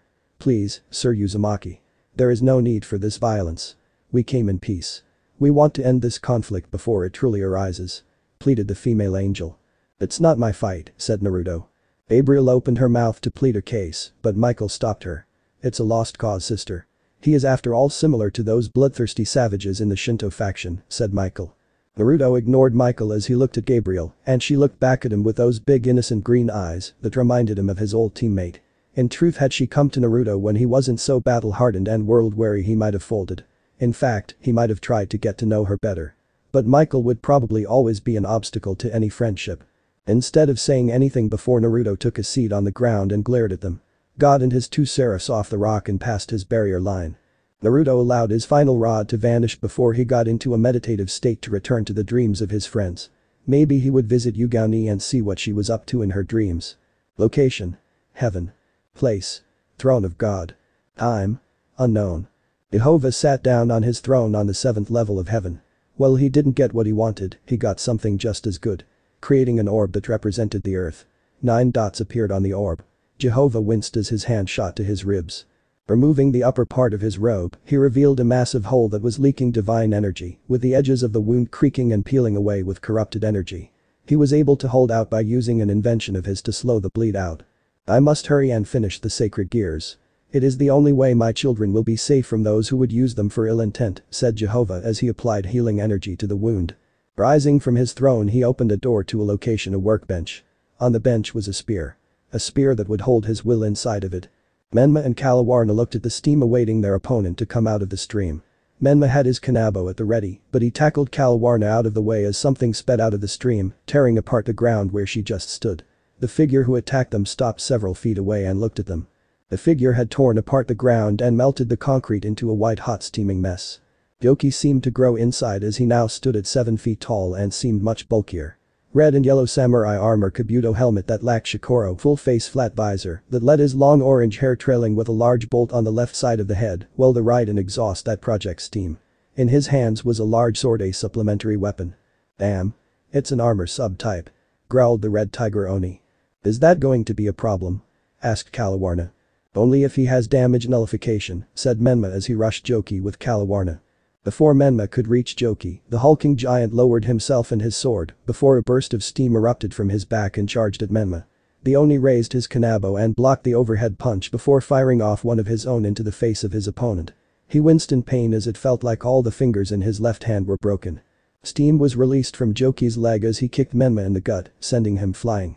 Kalawarna flowed behind Menma, catching him, but with all his momentum going against her, once her feet touched the ground, they slid several more feet before they hit the ground and rolled a few more feet. Menma looked up at Joki as steam vented from his ports. Raising his sword, Joki gathered the steam around the blade, superheating it. Burning slash! Yelled Joki, dropping the sword onto the ground. Steam erupted from the blade and flow at the duo, tearing apart the ground with ill intent. Menma rose to his feet but had little time to perform a jutsu or block, so standing before Kalawarna, he took the full brunt of the attack head on. Menma yelled as he felt his skin peeling from the head and his bones and muscles drying out. He grit his teeth and bared the pain as the attack ended. Falling to his knees, his healing factor began to kick in. While not as powerful as his father's by even a tenth, it would stop him from dying on the spot. "Hey, are you dead?" asked Kalawarna. Menma hacked up blood but wiped his mouth. "Not even close.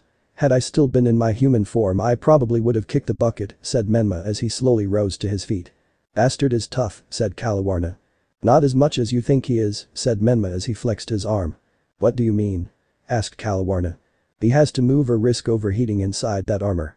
At the same time, he has to build upstream to attack, defend, and even move. I'm guessing that the initial form of attack was his most devastating attack if he hasn't mastered the full power of his balance breaker. I guess that last attack used up a majority of his steam needed for anything other than moving about," said Menma. "In case you didn't notice, my light spear isn't strong enough to pierce his armor," said Kalawarna, holding up her spear. "All I need is one shot, but I have to get in close," said Menma. "Right. I'll go high," said the fallen angel. Kalawarna rushed forward with Menma hot on her heels. The duo crossed paths when they were within feet of Joki, with Kalawarna going high and Menma going low. Slashing with her spear, she hit Joki in the head, which basically bounced off of the helmet, while Joki blocked Menma's kanabo with sparks flying off the kanabo. Raising the booty, released steam to kick Menma away, before raising his left free and while unleashing steam to punch Kalawarna, sending her flying. "There," thought Menma as he opened his palm and placed it against Joki's chest. "Rasengan," yelled Menma as he created his father's signature attack. Normally a Rasengan was created before you hit someone or something with it, however in this case, as it builds up against something, the pressure from the buildup of force increases and began to rip apart the armor before sending Joki flying away from Menma. Joki rolled around the ground and blood could be seen spilling from the mask, but Joki wasn't out for the count yet. Rising to his feet, he began to build up steam, only for a blade of yellow to pierce his back and stomach. Menma jumped into the air and formed a black spiraling orb in his hand with 2 outer rings of white. "What's that supposed to be?" asked Joki, trying to gather enough steam to try and block the attack. "Your death. Spiraling ring," yelled Menma, throwing the attack at Joki. Joki's eyes widened. Even with the amount of steam he had currently built up in his broken armor, he wouldn't be able to dodge or block the attack. This was it. He was going to die. He braced for impact, only for someone to appear between him and the attack. "Space release." dimensional gap. Yelled Naruto as he pointed his finger in front of Joki and created a portal that led to the dimensional gap. The spiraling ring went into the portal as Naruto closed it. He turned to Joki and ran through several hand signs. Joki saw the man and jumped into the air and released all the steam. He had to run away as fast as possible. No way would he get caught. Would release. Ivy prison. Yelled Naruto. Joki stopped mid-air as thrown, and Ivy began to wrap around his body from random locations. Try as he might to remove the vines, they just kept growing and growing. He tried to activate his gear and burn them away, but it did no good. After a minute of fruitless struggle, Menma appeared above him and hit him with an axe kick that sent him to the ground and into a crater. Before he could move, Naruto appeared in front of him. Space release. Dimensional dice. Yelled Naruto as Joki shrunk until he was inside a cube the size of playing dice. There, that should give me time to break the code used for Kako's imprisonment, said Naruto, putting the cube inside of his pocket. What are you doing here, Tusan?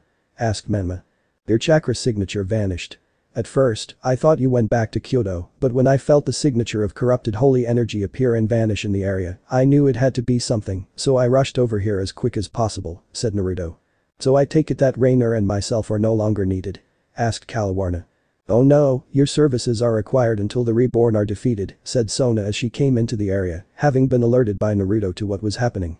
Speaking of which, Tusen, I'm sure that you've already tracked their hideout and plotted every action they could take to escape, so why haven't we just gone in and put a cap in their asses? Asked Menma. Naruto smiled. Why to go for the calves when I can have the cow instead? Asked Naruto. Sona sighed. What Naruto-san is saying is that we know where our opponents are, but not where their true leader is, said Sona. Right, and I intend to draw the bastard or fish out and do what Uzumakis do best, put boots to asses while looking good doing it, said Naruto. Sona's eye twitched. How is it that I have a crush on this idiot? Sona asked herself. Location. Scandinavian mountain range. Place. Gremory Villa. Time. 1500, Wednesday. 494, 496, 497, 498, 499, 500. Exclaimed Issei as he finished his set of punches. Good job, Haidu-san, now I want you to do 500 straight kicks with each leg, just like I showed you on day 1, said Iruka. Issei groaned hearing this. While the others were learning cool fighting styles or attacks, or in Ria's case, a combination of combat and tactics, Issei was stuck doing regular drills that anyone who took an interest in fighting would have done the first time they saw boxing or UFC. It was insulating. According to his partner Drake, he was this generation's Red Dragon Emperor, one of the strongest beings to ever exist. He should have been learning cool beam attacks or dragon-specific things. Instead, he was learning to punch and kick. Jab, straight, side kick, front kick. High cross block, low cross block, leg block.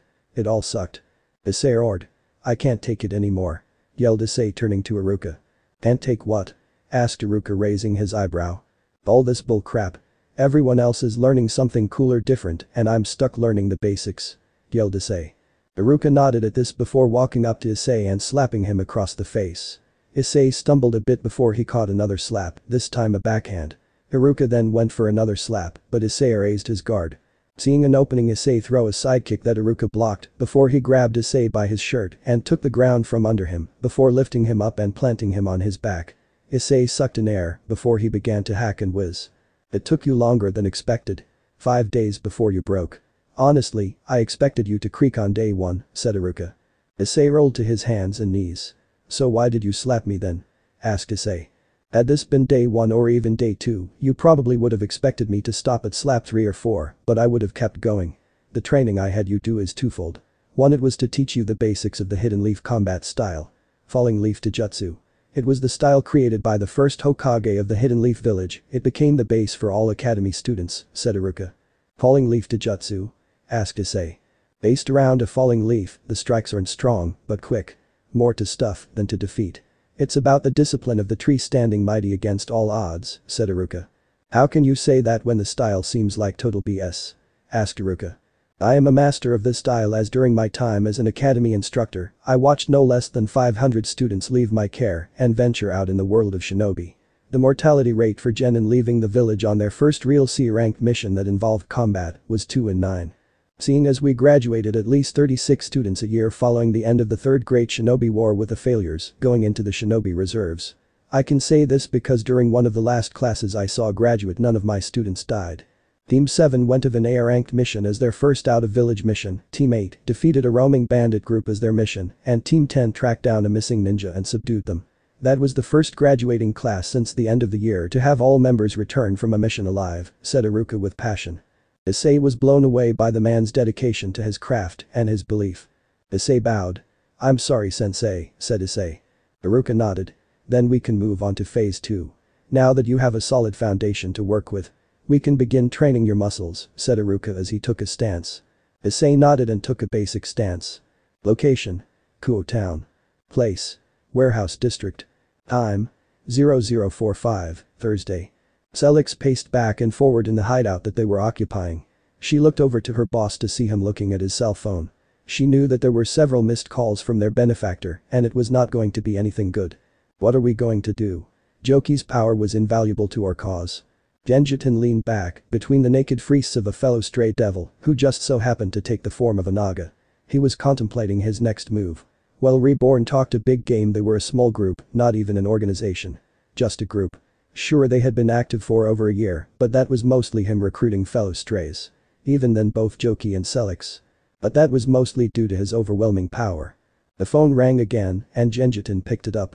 "Sir," said Genjutun. "Have you been ignoring my calls?" asked the other person on the line. "No sir. We've run into complications," said Genjutun. "What kind of complications?" asked the voice. Joki's signature vanished. "He was out with a team that went after Uzumaki Menma," said Genjutun. The voice was quiet for a minute before chuckling. "So, you went after him based on data that is 5 years old. I'm impressed by your foolishness," said the voice. Celix froze as did the other strays in the room. "What do you mean 20 years old? We had a deal. In exchange for the information and backing that you provide, we get rid of targets of interest to you as well as the devils so you can reclaim your territory," yelled Genjutun standing up. "Don't take that tone with me, child. The fact that I'm working with devils is bad enough. Worse yet, the trash of your pitiful society. The Uzumaki family is second only to the gods. I need Uzumaki Naruto disgraced in the eyes of the other members of the Shinto faction to reclaim my rightful place. Don't make any more mistakes," said the voice before hanging up. Genjutun stared at the phone for a moment before it burst into flames from his anger alone. His benefactor may have given them a lot to work with, but that didn't mean that he would allow himself to be talked to like a dog. Perhaps it was time he started to act like the revolutionary he was and put down one of the women who held the leash. "Gather up what's left of our soldiers. We strike the Citri Peerage Saturday," yelled Genjutun. Screams could be heard as Joki was face down on a metal slab with his back opened up. Were it not for his devil physiology, he would already be dead. Naruto was looking at a computer that was specifically designed to quit being a baby. "All I'm doing is snipping the threads that are connecting your sacred gear to your body," yelled Rainer as she looked at the magical connections using a pair of glasses. "If you throw off my concentration, then I might accidentally snip your lifeline." Rainer was surprisingly smart. She was her father's personal assistant and had a PhD in metaphysics, a master's in physiology, and an associate in general studies.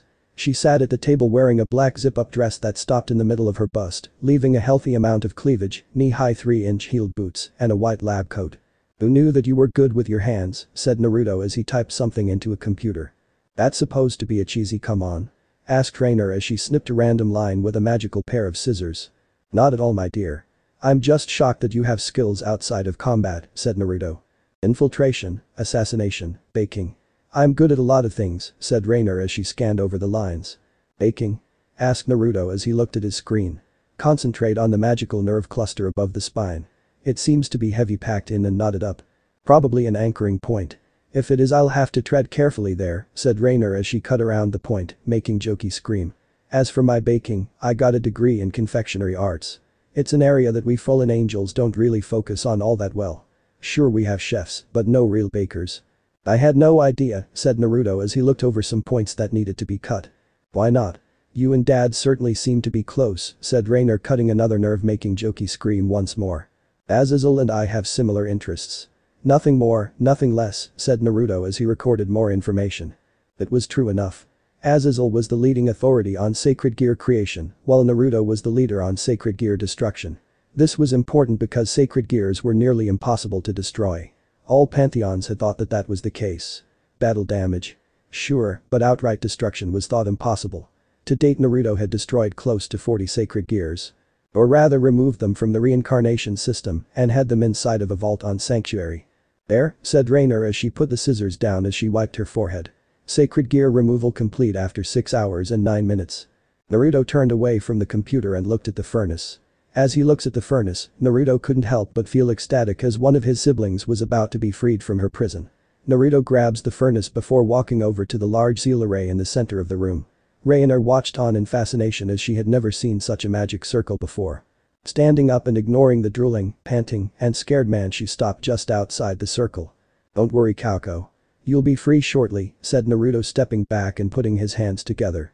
"So this is what the strongest creature is about?" asked Rainer, crossing her arms. "What do you mean?" asked Naruto.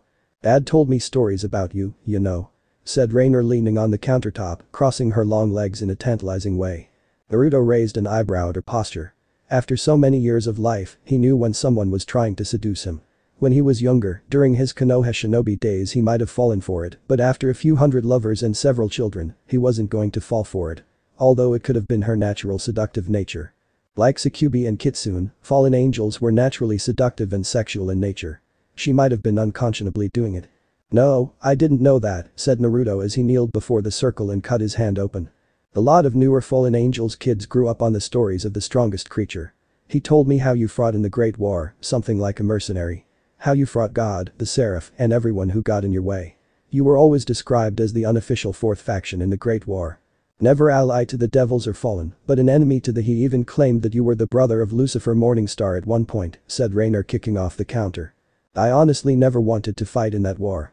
If my siblings and I had been left alone, then I would have never interfered and helped the devils in the first place. By that time I really started to fight. Your dad had already pulled out of the war, wishing to keep the last 3 million or so fallen angels alive," said the blonde as he put his hands together. Rainer didn't have anything else to say as Naruto began to run those hand signs. The seal away began to glow blue. Rainer was rooted in place as she tried to figure out what Naruto was doing, but his hands were a blur of motion.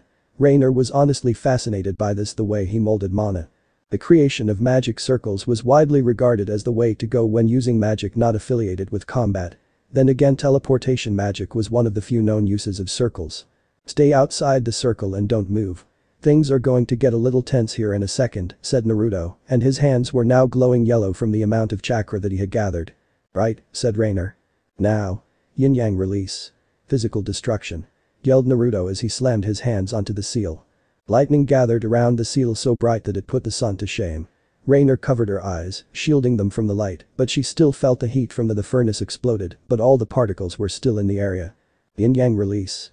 Body construction," yelled Naruto. All the particles began to reform, and before long they turned into a young woman, straight and shiny thigh-length straight white hair that has a triangular fringe at the front, which barely touches the ridge of her nose. She has blue eyes that were currently dull and lifeless, is quite tall, standing at near Y62 with full wrists and wide hips, and her limbs were quite long, especially her arms and legs. Behind her back were 5 tails, all the color of white. "Now for the final part. Yin-yang release. Soul bonding," yelled Naruto as he raised his hand and began to weave them around. The body took a gasp before she fell to the ground and the seal array vanished. Naruto held out his hand, creating a kimono for Kauko, and put it over her shoulders. "Can you hear me, Kauko?" asked Naruto. Kauko smiled at her little brother. "I can. Are the others safe?" asked Kauko tiredly. "If you mean Chimei and Son, then no, but their freedom is next on my list," said Naruto as he helped her up. Kauko nodded. "Good," said the horse Bijuu before she fainted, falling into Naruto's arms. "Is it really that simple to destroy the sacred gears?" asked Rainer, shocked at how it took so little effort.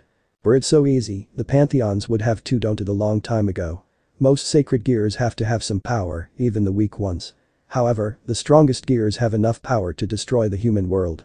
Even my destruction of them has a 30% chance of failure." Rainer looked at Naruto. "Hold on a minute. I could have died helping you," yelled the beautiful fallen angel. Naruto chuckled. "I've destroyed several gears and I've only blown up 2. Normally I have a gate to the dimensional gap ready as a just in case," said Naruto. Location: Kuo Town. Place: Citri Manor. Time: 0000, Friday. Sona leaned back in her chair as she looked at the king piece of her board in deep thought. Next to the board was a letter from her father. It urged her to come home and met the suitors from the clans and vessel houses to secure the Citri family's future. It even mentioned her father's illness and Seraphul's inability to take the mantle of family head due to her position as a Satan left their family in a very precarious position. Sure, Seraphul could find a man and birth a child to have the Citri name like Serziches did with his own son Marcus, but Seraphul didn't have a large interest in romance. While she did dote her baby sister, she had confided in Sona that she just used her as a replacement for suitors. The only male she had ever truly been close to that was not family had been Serziches, and he was more akin to a friend with benefits than a true romantic suitor. And even if they ended up having a child together, the Devil Council would want to rip that child away and have them trained to be a weapon for the council. Devil politics were such a pain in the ass. The knock sounded on her door, taking Sona from her thoughts. "Enter," said Sona. The door to her office opened and Tsubasa walked into the office. Before Sona could say anything, Tsubasa fell to her knees and lowered her head to the ground. "Kaichu," said Tsubasa. "Tsubasa-san, what are you doing?" asked Sona. "I failed you, Kaichu. You gave me the task of eliminating a stray devil and," started Tsubasa. Sona smiled as she walked around and hugged the kneeling girl before kissing her forehead. "Hush, you silly girl. You didn't fail me. If anything, I failed you, Tsubasa-chan," said Sona. "Kaichu," said Tsubasa with the makings of tears in her eyes. Explosions rocked the barrier of the human world's Citri manor. Tsubasa and Sona looked around as Sona reached into her desk and pulled out a knife with 3 blades on it. It had been something Naruto had told her to use only in an emergency. Taking the blade, she throws it into the ground. A yellow flash appeared in the room with Naruto standing there. Naruto looked around before turning to Sona with a raised eye. He opened his mouth to speak when he felt it. The shattering of a defensive barrier. "Due dates. I'll pay," said Sona. "Pre-dates. Don't worry about paying. I have more cash than Elon Musk. One of those dates is to a ramen bar. Those kunai are a pain in the ass to make, even if I've been doing it for years," said Naruto. "Pre-dates and I'll pay for the ramen bar. Not much of a deal if you lose something, is it?" asked Sona. Naruto smiled at Sona.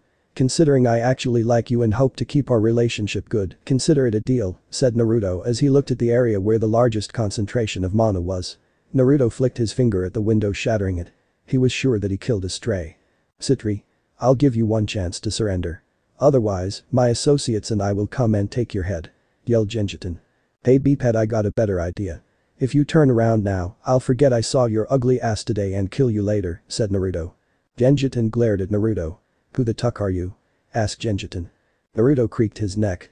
"The guy who's going to need a little bit of elbow grease and minimal effort," said Naruto. Tsubasa looked at Naruto. "Did you just quote Deadpool?"